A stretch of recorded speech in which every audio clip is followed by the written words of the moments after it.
cold steel of handcuffs locked around his wrists. A 12-year-old boy yanked from the crowd, his voice shaking as he cried out, "I didn't do anything." But no one listened. A single accusation, no evidence. Yet he now faced a courtroom that could steal his future forever. With the odds stacked against him, only one person dared to fight for the truth. But when the truth is finally exposed, will justice prevail? Do you believe a single lie can destroy a child's future? What if this happened to your family? Share your thoughts below. Now let's dive into this gripping story, a fight for justice that you won't soon forget. The soft hum of classical music filled the air, blending seamlessly with the quiet murmur of well-dressed customers browsing the glass cases. Inside Carter & Co., one of New York's most prestigious jewelry stores, diamonds and gold shimmered under the warm glow of chandelier lights. The scent of polished wood and expensive cologne lingered in the air, a place where wealth felt at home and outsiders didn't belong. Near the front display, Daquan Bennett, a 12-year-old boy, stood with his hands tucked into his hoodie pocket. His eyes were fixed on a silver bracelet, sleek and simple, resting on a velvet cushion. It reminded him of the one his mom used to wear, the one she had to pawn when money got tight. He wasn't planning to buy anything. He wasn't even supposed to be here. He was just looking. Then, a voice, sharp as a blade. "Cops! Stop him! He's stealing!" The word slammed into him like a punch to the chest. Heads turned. A store employee pointed straight at him, her face twisted in alarm. Daquan's heart lurched. He hadn't moved, hadn't even lifted a finger. But in that moment, it didn't matter. Footsteps, heavy, fast, unstoppable. Before he could react, a strong hand clamped down on his arm, tight, rough, final. Officer Daniel Mallister. "Gotcha, kid." His voice was low, filled with authority. A murmur rippled through the store. A businessman in a navy suit whispered something to his wife. An elderly woman shook her head. A teenage girl reached for her phone, then hesitated, lowered it, and turned away. Daquan's chest tightened. No, this wasn't happening. "Wait, I didn't." His words came out in broken gasps, but they were swallowed by the weight of accusation. Mallister's grip only tightened. "We'll let the evidence do the talking." A security guard walked up, nodding toward Daquan like he was already guilty. "That's him?" Mallister gave a curt nod. "Yeah, caught him red-handed." But there were no red hands, no stolen bracelet, just a terrified boy and a crime that never happened. Outside, the city pulsed with life, unbothered, unaware. A taxi honked. A man laughed into his phone. The world kept moving. But right there, on a crowded sidewalk, in broad daylight, a small boy stood frozen in the middle of his worst nightmare. Mallister spun him around, shoved him against the store window. The glass vibrated under his weight. Cold steel clamped around his wrists. "No, please," Daquan gasped, his small frame trembling. He turned, scanning the faces around him, searching for one kind soul, one voice willing to stand up for him. Nothing. "I didn't do anything." His voice cracked, high and raw. But the world had already made up its mind. No one listened. The station was cold. Not just the air, but the feeling. A place where warmth didn't exist. Daquan sat on a hard plastic bench, his small frame hunched, arms wrapped around himself. The cuffs had left faint red marks on his wrists. He traced them with trembling fingers, as if trying to erase them. His hoodie felt damp against his skin, heavy with sweat and fear. The fluorescent lights buzzed overhead, casting harsh white light over a world that didn't care. Every sound seemed too loud. The rustling of papers, the distant murmur of voices, the sharp clack of a police officer's boots against the tiled floor. Maybe this was a mistake. Maybe if he sat still, if he didn't cry, if he didn't make a sound, someone would realize. Someone would let him go. Then, a voice, calm but cold. "Kids like him, they all end up in the system sooner or later." Across the room, two officers stood near the counter. One, broad-shouldered, gray-haired, leaned against the desk, arms crossed. He didn't bother lowering his voice. The younger officer beside him glanced at Daquan, just for a second. Then he looked away. Daquan lowered his head, pressing his nails into his palms. His breath came in short, shallow bursts. He was 12. He had done nothing wrong. And yet, they had already decided his future. The station was cold. Not just the air, but the feeling. A place where warmth didn't exist. Daquan sat on a hard plastic bench, his small frame hunched, arms wrapped around himself. The cuffs had left faint red marks on his wrists. He traced them with trembling fingers, as if trying to erase them. His hoodie felt damp against his skin, heavy with sweat and fear. The fluorescent lights buzzed overhead, casting harsh white light over a world that didn't care. Every sound seemed too loud. The rustling of papers, the distant murmur of voices, the sharp clack of a police officer's boots against the tiled floor. Maybe this was a mistake. Maybe if he sat still, if he didn't cry, if he didn't make a sound, someone would realize, someone would let him go. Then, a voice, calm but cold. Kids like him? They all end up in the system sooner or later. Across the room, 2 officers stood near the counter. One, broad-shouldered, gray-haired, leaned against the desk, arms crossed. He didn't bother lowering his voice. The younger officer beside him glanced at Daquan, just for a second. Then he looked away. Daquan lowered his head, pressing his nails into his palms. His breath came in short, shallow bursts. He was 12. He had done nothing wrong. And yet, they had already decided his future. Outside, the night air hung thick and heavy, suffocating. But nothing was as heavy as the barrier between a desperate mother and her son. Patricia Bennett wasn't moving. Her hands were pressed against the front desk, fingers trembling, her breath coming in quick, panicked gasps. She had been screaming, pleading, but her voice was breaking now. "I need to see my son. Please." The officer behind the desk barely looked up. Tired, indifferent. "Ma'am, step back." The words were routine, mechanical, like he was telling her to move out of a checkout line at the grocery store. Patricia shook her head. No. She wouldn't step back. Her baby was inside. Alone. Scared. Accused of something he didn't do. She clutched her purse against her chest, as if holding herself together.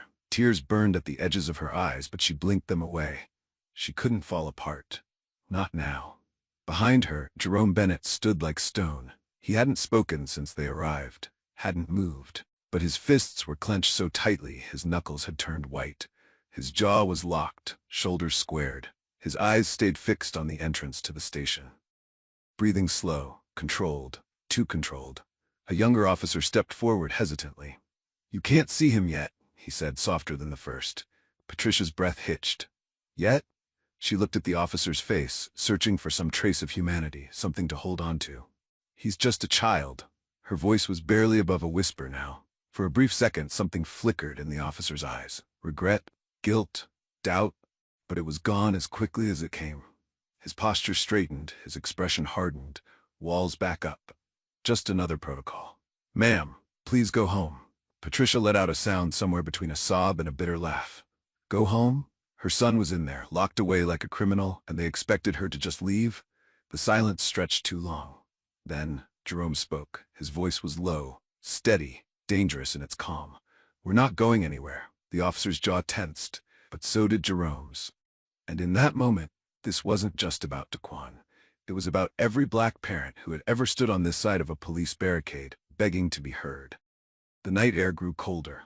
Inside, Daquan sat alone, staring at the floor, waiting for someone, anyone, to save him. The interrogation room was small, dimly lit, and smelled of stale coffee and old paperwork. The walls, dull and lifeless, seemed to shrink inward, pressing the silence deeper into Daquan's chest.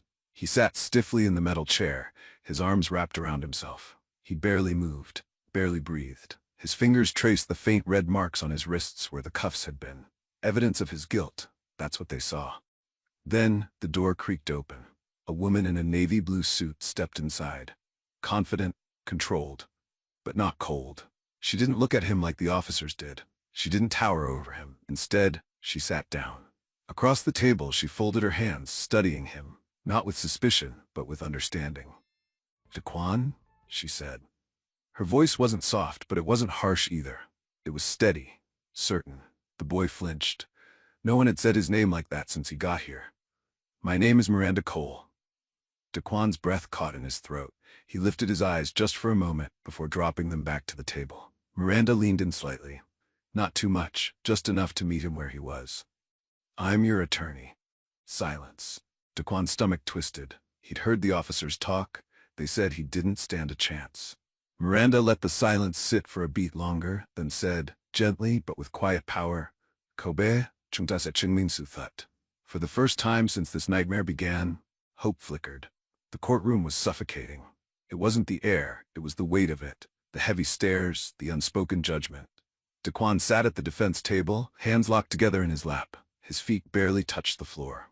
The judge's bench towered above him, as if it were the only thing in the room that mattered. The jury sat still, expressions unreadable. Reporters lined the back row, pens poised, waiting for a headline. At the prosecution's table, James Grayson adjusted his tie. He moved with precision, deliberate, controlled. A man who knew he was already winning. Rising slowly, he buttoned his suit jacket before stepping forward. "Ladies and gentlemen," he began, his voice smooth, practiced, heavy with certainty. He turned slightly, letting his gaze fall on the jury before flicking, ever so briefly, toward Daquan. "The facts in this case are simple." He took a step closer. The defendant was caught at the scene. A stolen bracelet, valued at thousands of dollars, was found inside his backpack. He let the words settle, the weight of them hanging in the air like a noose. "All the evidence points to him. There is no doubt." Grayson's eyes swept over the jury one last time before returning to his seat. He adjusted his tie, as if the case was already closed. Silence. Then, all eyes shifted to Daquan. The boy who had once been so full of life, so eager to explore, now sat motionless. His hands gripped his knees beneath the table, knuckles white, his shoulders curled inward, as if trying to make himself smaller. He kept his head down, staring at the table's smooth surface. His heartbeat thundered in his ears. It didn't matter what he said. It didn't matter that he had never even touched the bracelet. To them, he was already guilty. In the jury box, a man folded his arms, expression blank. A woman glanced at Daquan, then quickly looked away. Somewhere behind him, a spectator shifted in their seat. A cough broke the silence. The room held its breath. Daquan squeezed his eyes shut, and for the first time, he wondered if fighting back was even worth it. The courthouse stood like a fortress, its stone facade towering, cold and indifferent. The sun was bright, but it did nothing to warm the heavy tension that loomed over the steps. Outside, chaos reigned. Reporters swarmed like vultures, their cameras flashing, their voices rising in a frantic storm of questions. The street hummed with tension, packed with protesters, curious onlookers, and those who had already made up their minds. The case had gripped the city. A 12-year-old black boy on trial for theft, the kind of story that stirred debates on the news, ignited outrage on both sides, and drew lines in the sand. The headlines screamed from newspapers held tightly in reporters' hands: child thief or criminal mastermind, justice or special treatment, too young to be guilty, too black to be innocent. Daquan hadn't read them. He didn't need to. He could feel them. The weight of judgment pressed down from all sides. As he stepped from the police transport, the noise swallowed him whole. "Miss Cole, do you really think you can win this case? Mr. Bennett, what do you have to say about your son's arrest? Should a 12-year-old be tried like an adult?" The questions weren't directed at him, but he felt every word stab into his skin like tiny daggers. His fingers curled into fists at his sides. The cuffs were gone, but he still felt them. And then he heard it. A single voice, sharp, full of anger, cut through the crowd like a blade. "Lock him up." It was just one voice, then another and another, until it became a storm, a chant that rippled outward like a tide, rising, growing, consuming. "Lock him up! Lock him up!" The words hit harder than any punch. Daquan's breath hitched, his chest tightened, his legs felt like they weren't his own, heavy, unsteady. The courthouse steps stretched before him, endless, each one harder to climb than the last. Beside him, Miranda Cole walked with purpose, her shoulders squared, her grip firm but steady on his arm. Not pulling, not dragging, but anchoring. She leaned in, voice low but strong. "Keep walking, kid." Daquan swallowed hard. His pulse pounded in his ears, louder than the chanting, louder than the world. The crowd parted just enough for him to pass. People stared, some with outright contempt, their minds already made up. Others just watched, their faces blank, unreadable. A woman in the front row clutched her purse tighter as he walked by. A man in a business suit shook his head, muttering something under his breath. A teenage girl lifted her phone, recording. But when Daquan's eyes flicked toward her, she lowered it, turned away. Somewhere in the crowd, a man whispered, "He's just a kid," but his voice was drowned out. The chanting rose and fell, like waves crashing against the shore, like a verdict already decided. Guilty. Before he even stepped inside, the courtroom was silent, but it wasn't empty. It was filled with expectation. The judge sat high above, gavel resting on polished wood. The jury sat still, eyes forward, waiting. The spectators filled the gallery, whispering among themselves, some curious, others already convinced. And at the center of it all, Daquan sat frozen.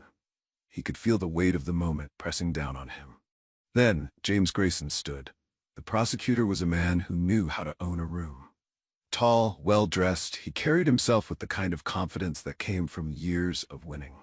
He buttoned his suit jacket with deliberate precision before stepping toward the jury. "Ladies and gentlemen," he began, his voice smooth, practiced. "This is a simple case." He let the words settle. No rush, no hesitation. The defendant had a motive. He was caught at the scene. The stolen item was found in his possession. The evidence is clear. The facts are undeniable. And at the end of this trial, there will only be one conclusion: guilty. He turned slightly, just enough to glance toward Daquan, then back to the jury. Justice must be served. Then, with the same deliberate control, he walked back to his seat. The silence that followed was heavy. Daquan's hands clenched in his lap. His breath came slow, controlled. But inside, everything felt like it was unraveling. "Call your first witness." James Grayson rose again. The prosecution calls Officer Daniel Mallister to the stand. Footsteps echoed as Mallister approached, his police badge gleaming under the fluorescent lights. He moved with the kind of certainty that made people believe him before he even spoke. He took his seat, right hand raised, swore to tell the truth. Then he turned to the jury.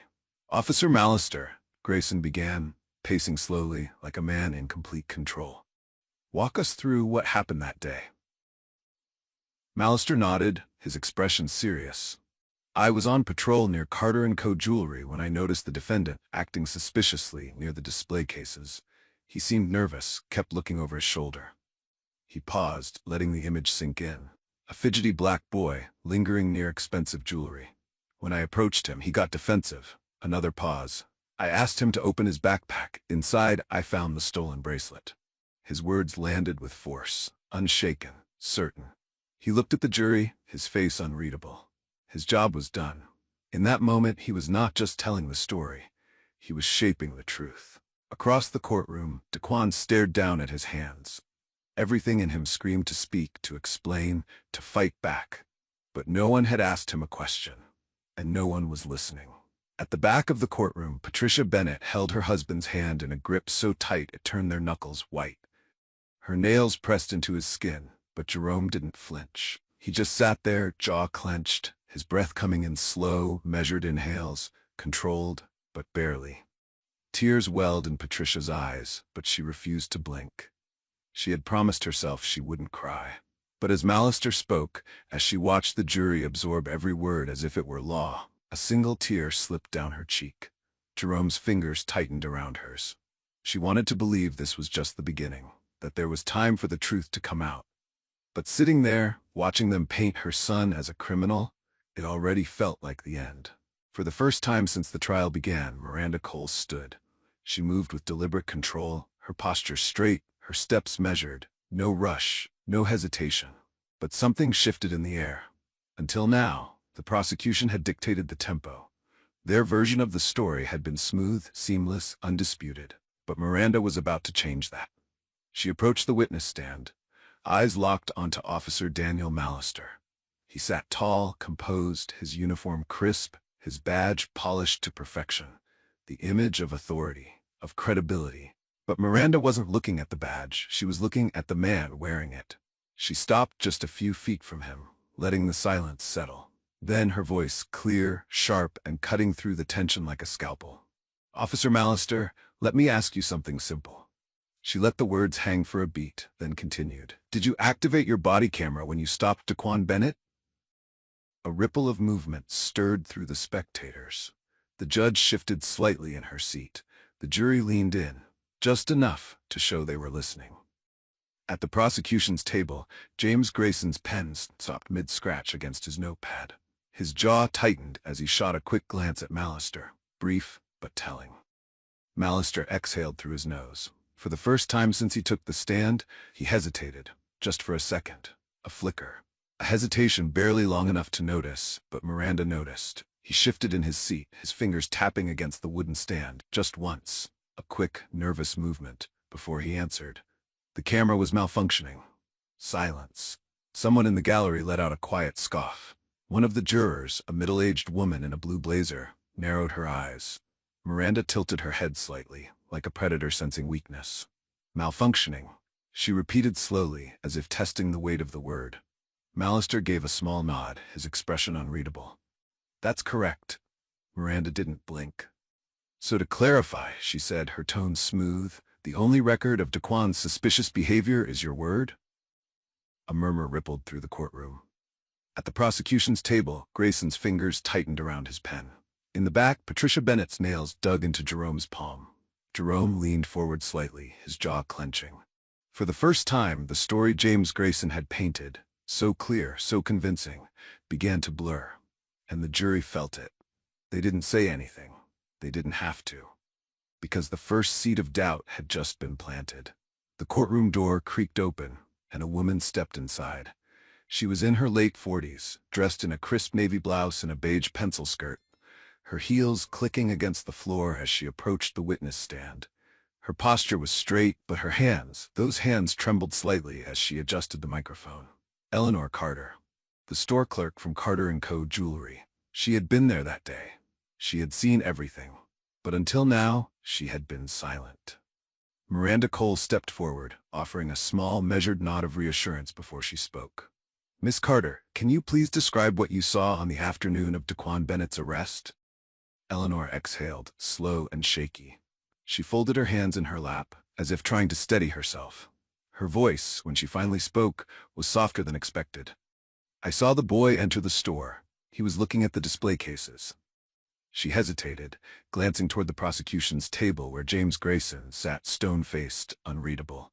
Eleanor swallowed. Her fingers twisted together. I didn't see him take anything. A murmur rippled through the room. Miranda's expression remained neutral, her hands resting lightly on the podium. But in the gallery, Patricia's breath caught. Daquan looked up for the first time in minutes. Even Grayson's fingers twitched against the legal pad in front of him. Miranda let the tension hang for just a moment before she pressed forward. Miss Carter, when the police arrived, did you inform them of this? Another hesitation. Eleanor's gaze dropped. Her shoulders seemed to shrink under the weight of the question. Her voice came quieter this time. No. A sharp stillness filled the air. Miranda's tone softened, but only slightly. Why not? Eleanor's lips pressed together. She took a breath, and for a moment she seemed to struggle between past and present. Finally, her voice broke through the silence. Because I was afraid. A single sentence. But it landed like a gavel strike. In the jury box, the woman in the blue blazer shifted, her jaw tightening. James Grayson leaned back slightly, his fingers still on his pen but no longer moving. Eleanor swallowed again, her voice steadier now. When Officer Mallister arrived, everything happened so fast. He had already decided Daquan was guilty. I didn't want to get involved. I didn't want to say the wrong thing. She looked down at her hands, and when she spoke again, her voice carried the weight of regret. But I should have said something. She exhaled, and when she lifted her eyes to the jury, there was no hesitation left. I didn't see him steal anything. I didn't see him holding anything. I should have spoken up then, but I'm speaking up now. Silence. Miranda stepped back slightly, letting the moment settle. At the defense table, Daquan blinked, his throat tight, unsure if he was breathing at all. Across the room, his mother, Patricia, let out a silent breath. A prayer, a plea, a sliver of hope. And in the jury box, for the first time, the case no longer seemed so simple. The tension in the courtroom was razor sharp. Eleanor Carter's testimony had cracked the prosecution's case, but Miranda wasn't done yet. She turned to the judge, her voice steady. Your Honor, the defense would like to call our next witness, Raymond Harris, forensic video analyst. A man in his early 40s stood and walked toward the witness stand. He carried himself with calm precision, his glasses perched neatly on the bridge of his nose, a tablet tucked under one arm. His tailored suit lacked the stiffness of the prosecution's team, but there was something in his confidence that demanded attention. After taking his oath, he settled into his chair, adjusting the microphone. Miranda stepped forward. Mr. Harris, could you please state your qualifications for the court? He gave a small nod. I have over 15 years of experience in forensic video analysis. I specialize in height approximation, motion tracking, and digital enhancement. My work has been used in both criminal and civil cases nationwide. Miranda nodded, allowing the jury to absorb his credibility before moving on. You were asked to examine the CCTV footage from Carter & Co. Jewelry on the day of Daquan Bennett's arrest. Is that correct? That's correct. She gestured toward the courtroom's large screen, where a still image from the surveillance footage appeared. A blurry figure stood near the display case, the supposed thief. Miranda's voice was sharp, clear. Mr. Harris, based on your expert analysis, is this Daquan Bennett? Harris didn't hesitate. No. A murmur rippled through the courtroom. Miranda let the moment hang for just a second before continuing. How can you be so certain? Harris tapped his tablet and a second image appeared, a height comparison analysis. Lines, measurements, science. Based on multiple reference points in the footage, the shelving units, the counter, and a store employee who walked past the suspect, I conducted a height analysis. The individual seen here is at least 10 centimeters taller than Daquan Bennett. Silence. Then a shift. A stir in the jury box. The faint sound of someone clearing their throat. The press in the gallery leaning forward just a little more. The picture was changing. The version of the story that had seemed airtight was unraveling, thread by thread. At the prosecution's table, James Grayson's pen was no longer moving. His shoulders, once so assured, now held a subtle tension. Mallister sat rigid, his jaw locked. At the defense table, Daquan barely breathed. Miranda took a step back, letting the image linger on the screen, letting the truth settle in. And for the first time, the weight of guilt was shifting. The air in the courtroom had changed. It was no longer just tense, it was electric. For the first time since the trial began, James Grayson looked uneasy. Miranda Cole turned to the judge, her voice steady, but beneath it was a current of something sharper. Your Honor, the defense calls Julia Morales to the stand. A few people in the gallery exchanged puzzled glances. The name was unfamiliar, until the door at the back of the courtroom swung open. And then, a shift. A woman in her late 50s stepped inside, her presence immediately commanding.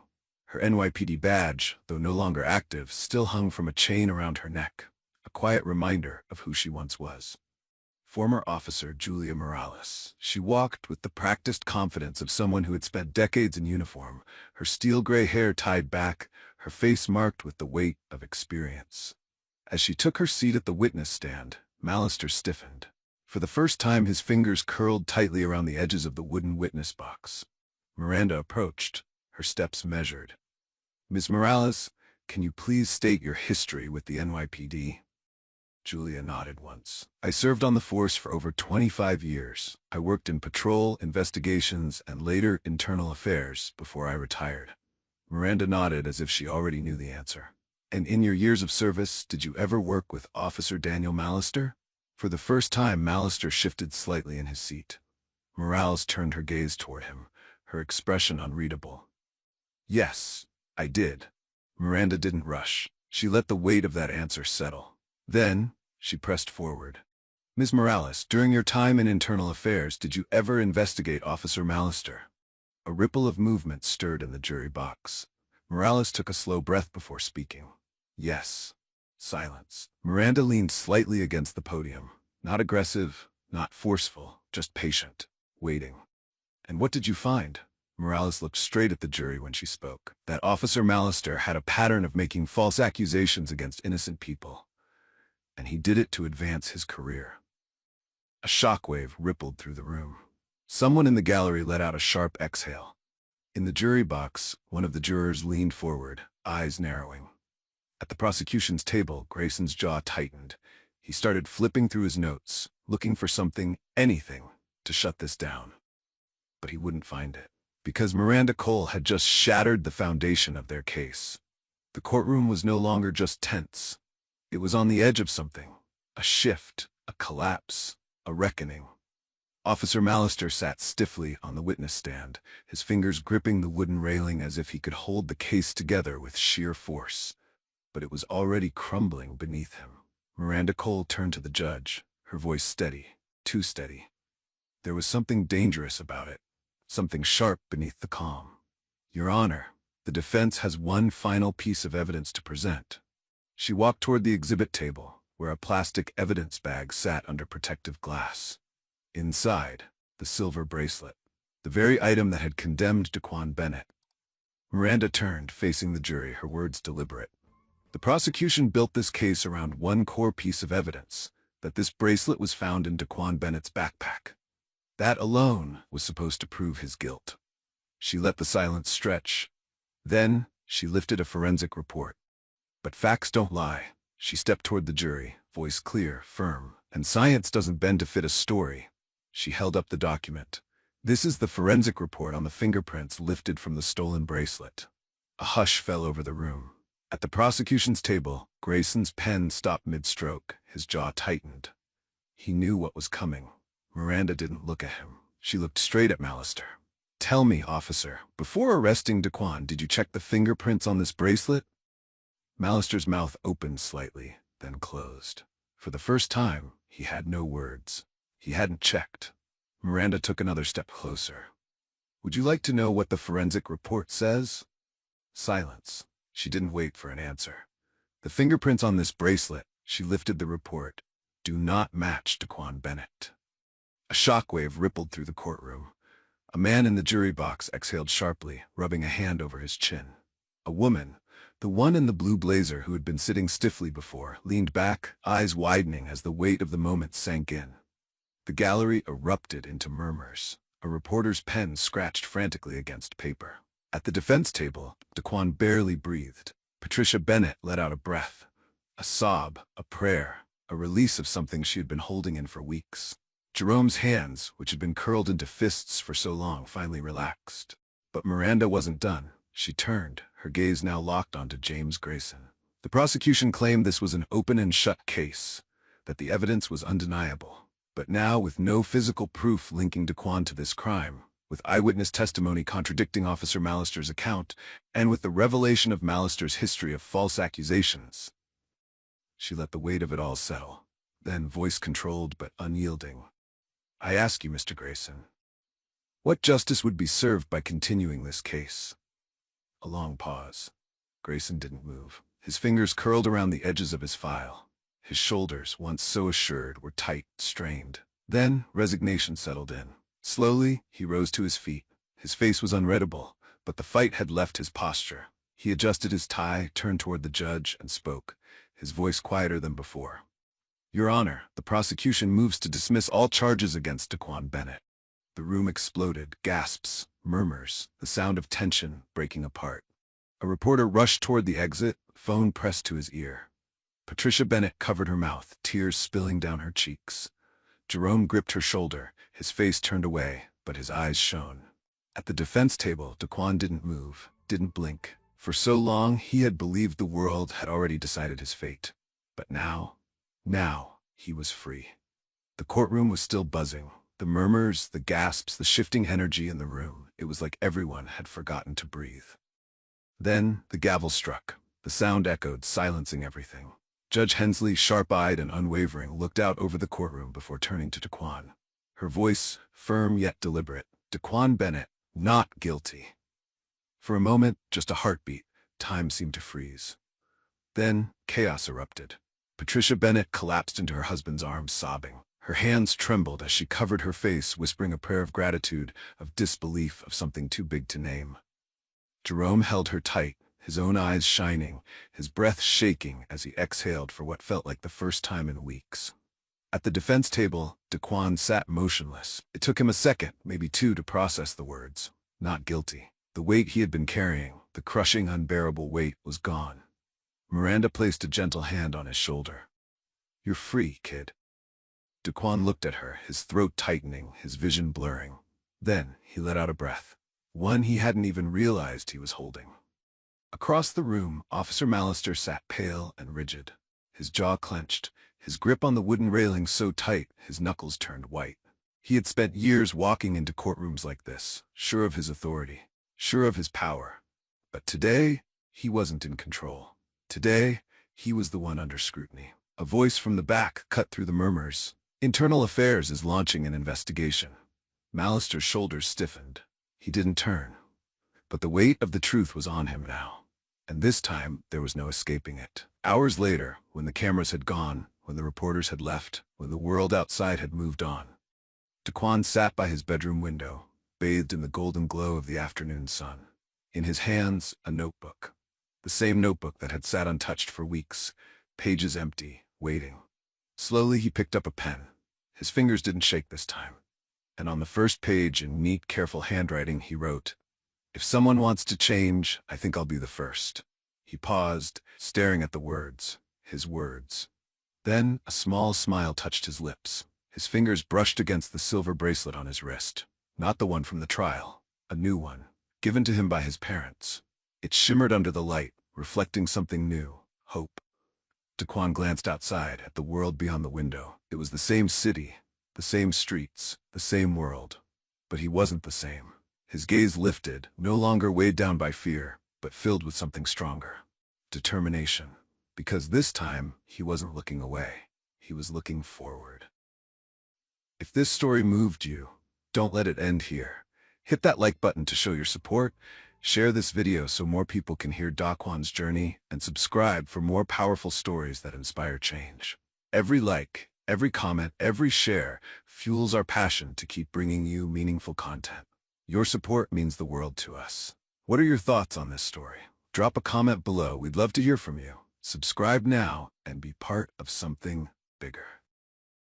At just 12 years old, Jaden discovered a hidden USB drive, one that held the truth about his father's suspicious death. But powerful men were willing to do whatever it takes to keep him silent. Could a boy's courage and intelligence bring justice to a system built on lies? If you believe in truth and justice, hit the like button and share this story. Your support helps us bring powerful stories like this to life. Subscribe now for more gripping tales of courage and truth. Now let's dive into the story. The house was too quiet.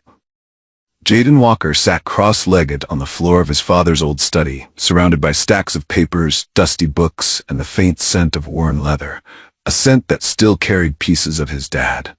2 months had passed since the accident. 2 months since his father had left home one evening and never returned. At first, Jaden had believed what they told him, that it was just a tragic car crash. But he had seen the way his mother's hands trembled when she signed the paperwork, the way she flinched whenever someone mentioned the police. Something about it didn't feel right. And tonight, as he rummaged through a box of his father's old notebooks and case files, he was about to find out why. Lisa Walker stood at the kitchen sink, staring blankly out the window, gripping the edge of the counter like it was the only thing keeping her upright. She had gone through the motions for the past 2 months, doing her best to convince herself that life had to move forward. But deep inside, she knew better. Daniel's death had come too suddenly. One day, he was a dedicated detective, relentless in his pursuit of justice. The next, he was gone, just like that. The official report had called it an accident, brake failure, a mechanical malfunction. Just another case closed. Lisa wanted to believe it. She needed to believe it, because the alternative, that was too dangerous to consider. She turned slightly, glancing toward the hallway, toward the closed door of Daniel's study. Jaden had been spending more and more time in there lately. She should have stopped him. She should have told him to let it go. But part of her, the part still burning with doubt, with grief, with anger, was afraid of what he might find. Jaden's fingers brushed against something hard, wedged between the pages of an old case file. He pulled it out, examining the small black device in his palm. It was a USB drive. His heart pounded as he plugged it into the laptop on his father's desk. A folder popped up on the screen, labeled Confidential. He clicked it open. Inside were 3 files. A voice recording crackled through the speakers. "This is Detective Daniel Walker. If you're hearing this, something has happened to me." Jaden's breath caught, his father's voice. "I've uncovered something big, bigger than I ever imagined. Officers I thought I could trust, they're not who they pretend to be. Captain Carter, he's at the center of it. I have proof, but they know I'm getting close. If anything happens to me, Lisa, protect Jaden, and don't trust the police." Jaden froze. Captain Carter? The same man who had stood at his father's funeral, shaking hands, offering empty words of sympathy. A chill crawled down his spine. His father hadn't died in an accident. He had been silenced. His hands trembled as he opened the second file. A list of names filled the screen. Some were crossed out, some had notes beside them. Paid off. Disappeared. Still investigating. At the very top, Captain Ryan Carter. Jaden's stomach turned. Carter had been his father's friend, or at least that's what everyone had believed. The final file was a video. It was only 30 seconds long. Jaden clicked play. The grainy footage showed a dimly lit parking garage. His father stood near a concrete pillar, arguing with someone just outside the frame. The voices were muffled, but Jaden could hear frustration in his father's tone. Then, movement. Daniel turned sharply, his expression changing from anger to something else. Realization. Fear. The video cut off. Jaden's pulse raced. What happened next? Who was he talking to? The file name said partial. Was there another piece of the recording somewhere? He didn't know, but he had to find out. The sound of footsteps made him jump. He barely had time to shut the laptop before his mother appeared in the doorway. "What are you doing?" His heart pounded. She must have seen the panic on his face because her eyes flicked to the laptop, then to the USB still plugged into the port. And then, she knew. Lisa crossed the room in 2 quick steps, yanking the drive from the computer. "Where did you find this?" Her voice was sharp, but Jaden could hear the fear underneath. "It was Dad's," he said, his voice small but determined. "He knew something, Mom. No." The single word wasn't anger. It was pleading. Lisa gripped the USB so tightly that her knuckles turned white, as if she could crush it, erase it. "Jaden, listen to me. Your father is gone. There's nothing we can do." Jaden's throat tightened. "That's not true. We have proof." "Proof?" She let out a bitter laugh, her voice breaking. "Do you think that matters? Do you think they'll let us expose them?" Her hands were shaking. "Your father thought he could bring them down, and now he's dead." Jaden took a step back. He had never seen his mother like this, so afraid, so defeated. His voice was quiet but firm. "We can't just let them get away with it." Lisa squeezed her eyes shut, shaking her head. She wanted to protect him. But how do you protect your son when the truth itself is a death sentence? She took a deep breath, steadying herself before looking him in the eyes. "We don't talk about this. We don't tell anyone. We forget it exists. Promise me, Jaden." Jaden clenched his fists. His father had died fighting for the truth. His mother was too afraid to fight, but he wasn't. He wouldn't be. And no matter what it took, he would find the missing piece of that video. Because someone had killed his father, and Jaden Walker was going to prove it. The feeling started as a whisper in Lisa's mind. A lingering unease, a sense of something being off. But the signs were too clear to ignore. The black car had been parked across the street for 3 days now. Always there. Always with someone inside, a silhouette barely visible behind the tinted windows. The first time she noticed it, she had brushed it off as coincidence. The second time, she had told herself she was being paranoid. But by the third night, when she glanced out the window and saw it still there, its engine idling softly, her stomach twisted into a tight knot. And it wasn't just the car. The phone calls had started a few days earlier. Late at night, early in the morning. No caller ID, no message, just silence when she picked up, followed by the faint sound of breathing before the line went dead. She tried to convince herself it was nothing, that it was just prank calls, just some stranger in a car with no connection to them. But deep down, Lisa knew better. And then, on the 4th night, it happened. A sharp crash shattered the silence of the house. Lisa bolted upright in bed, heart hammering in her chest. The sound had come from the living room. Jaden. She rushed down the hallway, nearly tripping over herself as she reached his room. But he was already awake, sitting up in bed, his face pale in the dim glow of his bedside lamp. "Mom?" His voice was small, uncertain. Lisa put a hand on his shoulder, trying to steady herself. "Stay here," she whispered. She grabbed the baseball bat near the door and moved toward the living room, her breath shallow. The window near the couch was shattered. Shards of glass glistened on the floor like tiny daggers. The cold night air seeped in, carrying with it the unmistakable stench of a warning. No one had broken in, nothing was stolen, but someone had been here, and they wanted her to know it. She turned back toward Jaden's room, her mind racing. They knew about the USB. They knew she hadn't destroyed it, and now they were watching. Lisa sat at the kitchen table, gripping the USB tightly in her hands. She had barely slept, the weight of what she had to do pressed against her chest like a boulder. She couldn't keep this, she couldn't risk it. Jaden sat across from her, watching her with wary eyes. He knew something was wrong. "I'm getting rid of it," she said, her voice flat. Jaden stiffened. "What?" Lisa exhaled sharply. "I should have done this the moment you found it." She stood up, heading toward the sink. "We don't need this, Jaden. We don't need." "But we do," he interrupted, his voice rising. "Mom, this proves Dad didn't just—" "Enough!" Lisa slammed her hand down on the counter. Jaden flinched but didn't look away. She sighed, pressing her fingers against her temples. "I can't lose you too," she whispered. Jaden swallowed hard. He understood her fear, but he couldn't let it win. As Lisa turned to destroy the USB, Jaden slipped his phone out of his pocket, fingers moving quickly. The files copied in seconds. Lisa didn't see. By the time she dropped the USB into the garbage disposal and flipped the switch, grinding it into 1,000 tiny pieces, Jaden already had everything saved. He wouldn't let the truth die with it. The next morning, Jaden slipped out before Lisa could stop him. He had one place to go. Henry Walker's house was an old, weathered brick home at the edge of town, filled with stacks of newspapers, old photographs, and the scent of burnt coffee. His grandfather, a retired journalist, had spent decades chasing corruption and uncovering secrets, until the wrong people had forced him out of the business. Henry sat in his armchair, reading the morning paper, when Jaden walked in. The old man lowered his glasses. "You look like you've seen a ghost." Jaden hesitated, then pulled out his phone, opening the file. "I think Dad was murdered," he said, "and I think he left me the proof." Henry's face darkened as he listened to the recording. He read through the list of names, his fingers gripping the paper a little too tightly.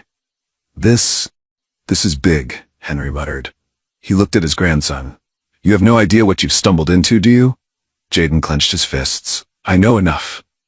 Henry leaned back, exhaling slowly. This could be the biggest police scandal in decades. Jaden's pulse quickened. Then Henry's expression turned grim. "But it also means you're in more danger than you realize." The house was eerily quiet when Lisa and Jaden returned later that evening. Too quiet. Lisa felt it the second she stepped through the door. A stillness, a presence. Then, the sound of footsteps. Before she could react, the front door slammed shut behind them. Jaden spun around just as two men in uniform stepped out of the shadows. Lisa grabbed his arm, pulling him behind her. "What are you doing here?" she demanded. The taller of the two officers smirked. "You know exactly why we're here, Mrs. Walker." Lisa's stomach twisted. Carter had sent them. The second officer held up a document. "You need to sign this." Lisa took it, her hands shaking as she read the words. A statement. A confession. A lie. It claimed that Daniel Walker had fabricated evidence, that he had been mentally unstable, that Lisa had just discovered her husband had been involved in illegal activity before his death, that she was willing to drop all further inquiries into his case. Lisa looked up, her throat tightening. "And if I don't?" The taller officer gave her a sympathetic smile. "Then we have no choice but to remove your son from your custody." Jaden's breath hitched beside her. Lisa's hands trembled. They weren't just trying to bury the truth. They were threatening to take her son. Her mind raced. If she signed, the case was over. Her husband's name would be tarnished forever. But Jaden would be safe. If she refused, she didn't know what would happen next. Jaden's fingers tightened around hers. "Don't do it," he whispered. She looked down at him. He was only 12, but the fire in his eyes was unmistakable. His father's fire. Lisa swallowed hard. She turned back to the officers, gripping the pen so tightly her knuckles went white. Then, she let it fall to the floor. Her voice was steady when she spoke. "You can tell Carter he'll have to do better than that." Carter wasn't going to like this, and that meant they were running out of time.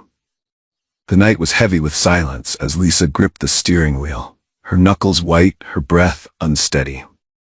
The car sped down the dimly lit highway, headlights slicing through the darkness. In the passenger seat, Jaden sat motionless, his heart pounding so hard it felt like it might break through his chest. Neither of them spoke. There was nothing to say. They had made their choice. Lisa had refused to sign Carter's fabricated statement, and now they were running. She stole a glance at Jaden. His face was pale, his jaw clenched, but his eyes were set with a determination she hadn't seen before. He wasn't afraid. Not anymore. The road stretched endlessly ahead, but Lisa knew they couldn't run forever. They needed help, someone they could trust, and she knew exactly where to go. She reached for her phone, keeping one hand on the wheel. "Who are you calling?" Jaden asked, his voice hushed. "James Holloway," she said. "Your father's old friend, the only lawyer Daniel ever trusted." Jaden's eyebrows knitted together. "Do you think he'll help us?" Lisa let out a breath. "He has to." The phone rang once, twice, then a deep voice answered. "Lisa?" There was a pause, then his voice grew tense. "What's wrong?" Lisa inhaled sharply. "I need your help. Now." There was no hesitation. "Come to my office. I'll be waiting." But as she ended the call, a cold sensation crept down her spine. The black car was still behind them. At first it had blended in with the traffic, but now as they drove down the nearly empty highway, there was no doubt. They were being followed. Lisa's grip tightened. She pressed her foot down, the engine roaring as the speedometer climbed. The car behind them sped up. Jaden turned to her, his eyes wide. "Mom." "I know."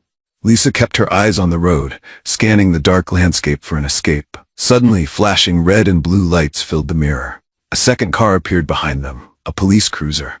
But was it real help, or was it Carter's men?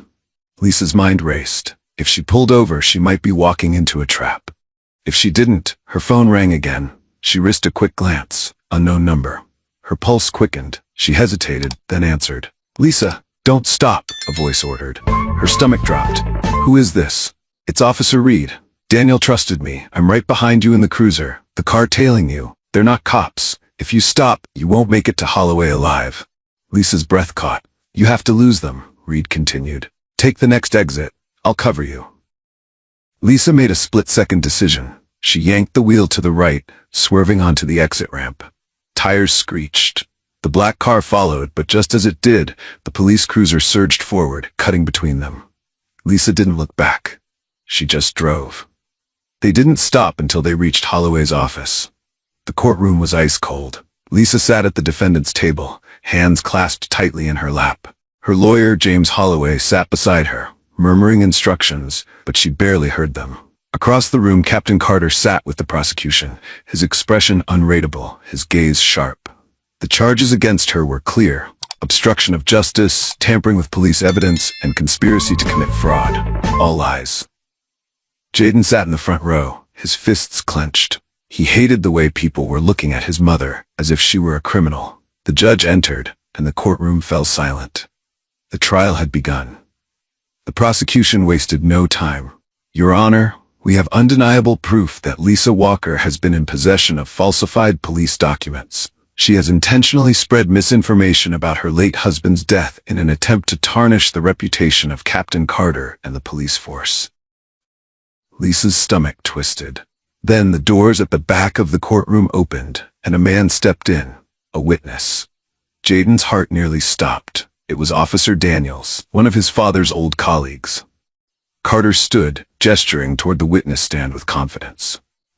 "Your Honor, we have testimony from Officer Daniels, who was a close associate of the late Detective Walker. He can confirm that Daniel Walker was mentally unstable in the months leading up to his death." Lisa's nails dug into her palms. Officer Daniels sat down, adjusting his tie before speaking. "It pains me to say this, but Detective Walker, he wasn't the man we thought he was. Toward the end, he became obsessed with conspiracy theories. He thought the department was out to get him. He was paranoid." Jaden's jaw tightened. Lies. Lisa felt her pulse throb in her temples. This was what Carter had planned all along. If they couldn't silence her, they would destroy Daniel's reputation. Jaden stood up. His hands shook with anger. "That's not true." Lisa grabbed his arm. "Jaden, sit down." But the judge turned to him, studying him. "Do you have something to say, young man?" Jaden's chest rose and fell rapidly. "Yes, my dad wasn't crazy. He was murdered. And I have proof." A murmur rippled through the courtroom. Lisa turned to her son, panic flashing in her eyes. "Jaden, no." Jaden stepped forward, pulling out his phone. "I have a copy of the files from my dad's USB. The real ones, before they were erased." Lisa felt her stomach drop. Carter's eyes darkened. Jaden unlocked his phone, pulling up the files. He clicked on the video. The room held its breath as the screen flickered to life. But then, an error message popped up. File corrupted. Unable to play. Silence. Jaden's breath caught. He tried again. Same message. His hands began to shake. Carter let out a low chuckle, leaning back in his chair. Well, that's unfortunate, the prosecutor said, turning back to the judge. If the evidence is missing, I see no reason to continue entertaining these false accusations. Lisa closed her eyes. Jaden lowered the phone, his whole body trembling. They had lost. Holloway whispered something to Lisa, but she barely heard it. The judge sighed, looking toward the prosecution. I'll allow closing statements, but unless you have further evidence, we'll be concluding this trial shortly. Lisa felt something inside her break. This was it. It was over. She had fought so hard. But maybe Carter had been right all along. Maybe the truth didn't matter. Then she heard it. A voice, small but firm. Mom, Jaden whispered. She turned, and the look in his eyes stopped her breath. You want to protect me, he said, his voice shaking. But I don't need you to protect me. I need you to fight. Lisa swallowed hard. Jaden's fingers curled into fists. Dad didn't die for nothing. He didn't die so they could just erase him. And we don't get to let them win. Lisa felt a lump rise in her throat. Carter was watching, smirking. Lisa clenched her jaw. Then she turned back to Holloway. Find the missing video? She said. Her voice was steady now. We're not done. Jaden gripped the paper in his hands, his breath coming fast. The name scrawled across it felt like a lifeline. Michael Grant. His father's old partner. The man who might have the missing piece of the video. Lisa had told him to stay put, to let Holloway handle things. But Jaden knew they were running out of time. The trial was nearing its end, and without that video, his mother would be convicted. And his father's name would remain stained forever. So he made a choice. He slipped out of Holloway's office, pulling his hood up as he stepped into the night. He had one chance to set things right. Michael Grant lived in a rundown apartment on the other side of town. Jaden rode his bike, pushing himself faster, ignoring the burn in his legs. When he reached the building, his heart pounded against his ribs. He knocked, glancing around nervously. Seconds passed. Then, the door cracked open. A pair of tired, wary eyes stared down at him. Who are you? My name is Jaden Walker, he said. I'm Daniel Walker's son. The door swung open. Michael Grant was older than Jaden had expected, his face lined with exhaustion, his eyes haunted. You shouldn't be here, kid, he muttered, locking the door behind him. Jaden swallowed. I need your help. My dad left behind a video. Part of it's missing. I think you have the rest. Michael stiffened. Jaden pressed on. Please, my mom's on trial. Captain Carter's trying to bury everything. If I don't find that video, she's going to prison, and my dad's name. His voice cracked. They'll erase him. Michael let out a slow breath. For a moment, he said nothing. Then, he walked over to an old filing cabinet and pulled out a USB. Your dad gave me this the night before he died, he murmured. Told me to hold on to it just in case. Jaden reached for it, relief flooding through him. Then, a crash. The front door exploded inward. 3 men in masks rushed in. Michael barely had time to react before one of them slammed him against the wall. Jaden scrambled backward as another man lunged for him. Run! Michael shouted. Jaden turned, bolting toward the kitchen, his heart hammering. But before he could make it to the back door, a strong arm yanked him backward. The USB slipped from his fingers. The last thing he saw before everything went black was one of the men picking it up, tucking it into his pocket.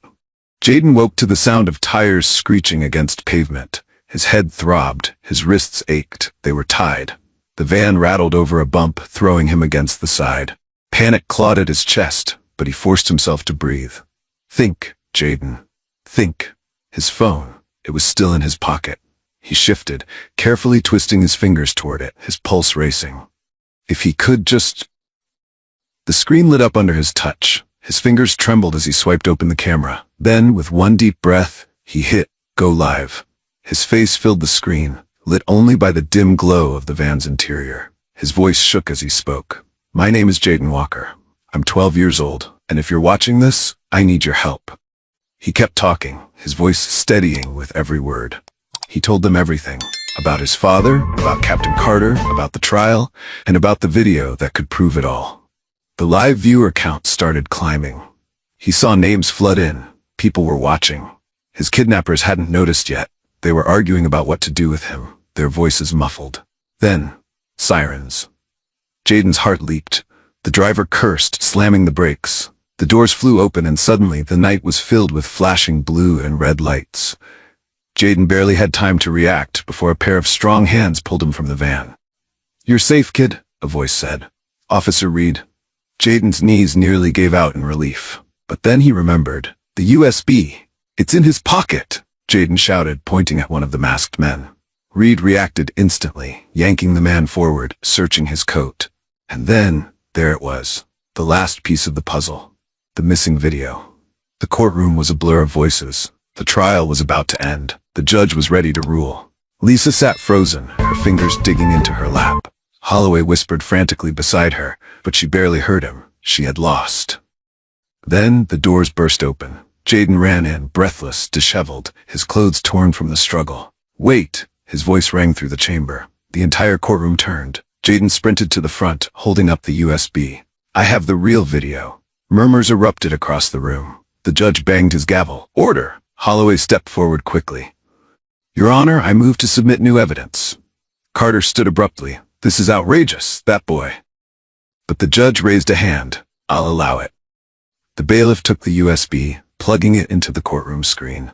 And then, the video played. The room went silent. It was the same footage from before, the same parking garage, the same argument. But this time, the ending wasn't cut off. They saw Daniel Walker turning to leave. Then Captain Carter stepped into the frame. The courtroom gasped. The words were crystal clear. "We warned you, Walker. You should have let it go." A gun was raised. A shot rang out. Daniel collapsed. The screen froze. A beat of silence stretched across the courtroom. Then, chaos. Reporters whispered. Jurors looked stunned. Carter's face drained of color. Then he lunged. "No," he shouted. Officers moved instantly. Carter barely made it 2 steps before he was restrained, his shouts echoing through the room. "You think this changes anything?" he spat. "You think the system cares? You think I'm the only one?" Jaden's hands clenched into fists. Carter was right about one thing. The system wasn't fixed overnight. But at least now, the world knew the truth. And that was how change began. The courtroom was still buzzing with shock, the weight of the evidence hanging heavy in the air. Captain Carter had been exposed, his carefully constructed facade shattered before the world. Officers led him away in handcuffs, his face twisted with rage, but the fight in his eyes had dimmed. He knew his time was up. Lisa exhaled a shaky breath, barely able to process what had just happened. The months of fear, of running, of questioning whether she had done the right thing, it had all led to this moment. Then she felt it. 2 small arms wrapping around her waist. She looked down and found Jaden pressing his face against her, his body trembling slightly. Not with fear this time, but with relief. She held him tight, tears slipping silently down her cheeks. "You did it," she whispered into his hair. "You did what no one else could." Jaden shook his head against her. "No, Mom. We did." Lisa pulled back just enough to look at him, brushing a stray curl from his forehead. Her little boy had grown so much in such a short time. He wasn't just the child she had sworn to protect anymore. He was someone stronger, someone who had faced the darkness and refused to back down. She cupped his face, her voice thick with emotion. "Your father would be so proud of you." Jaden swallowed hard, blinking against the tears welling in his own eyes. "I hope so." The sound of reporters' voices outside the courthouse grew louder. The doors swung open, and suddenly they were met with a wave of flashing cameras and shouting journalists. Jaden Walker. How does it feel to bring down Captain Carter? Do you think this will change the justice system?" Jaden hesitated. He hadn't thought this far ahead. He had been so focused on getting the truth out, on saving his mother, that he hadn't considered what came next. Lisa gave his hand a squeeze, silently telling him it was his choice to speak or to walk away. Jaden took a step forward. The reporters pushed their microphones closer. He could feel their eyes on him, waiting, expecting. He took a breath, steadying himself, and then he spoke. "My dad always told me." His voice was clear, steady. "Justice doesn't come from people in power. It comes from the people who refuse to stay silent." The crowd went silent for a moment. Then the flashes of cameras doubled, and the murmurs of the journalists turned into a wave of excitement. Jaden let the words settle, then turned back to Lisa. He was exhausted, but as they stepped through the throng of reporters, his hand in his mother's, he felt something shift inside him. The fight wasn't over. Carter was only one man. The corruption ran deeper than him. There were still others out there, people who had played their part in covering up the truth. But for now, just for a moment, Jaden let himself breathe. As they walked toward the car, the morning sun broke through the clouds, golden light spilling across the courthouse steps. He glanced up at the sky, feeling the warmth of it on his skin. A new day. A new beginning. He didn't know what the future held, but he did know one thing. A single voice could change everything. And sometimes, even a 12-year-old boy could make the world listen. If this story moved you, don't let it end here. Hit the like button, share this video with your friends and family, and subscribe so you never miss another powerful story like this. Your support means the world to us. It helps us continue creating meaningful content that sparks conversation, challenges injustice, and inspires change. Because sometimes it takes just one voice to make a difference. Will you help share that voice? Thank you for watching, and we'll see you in the next story.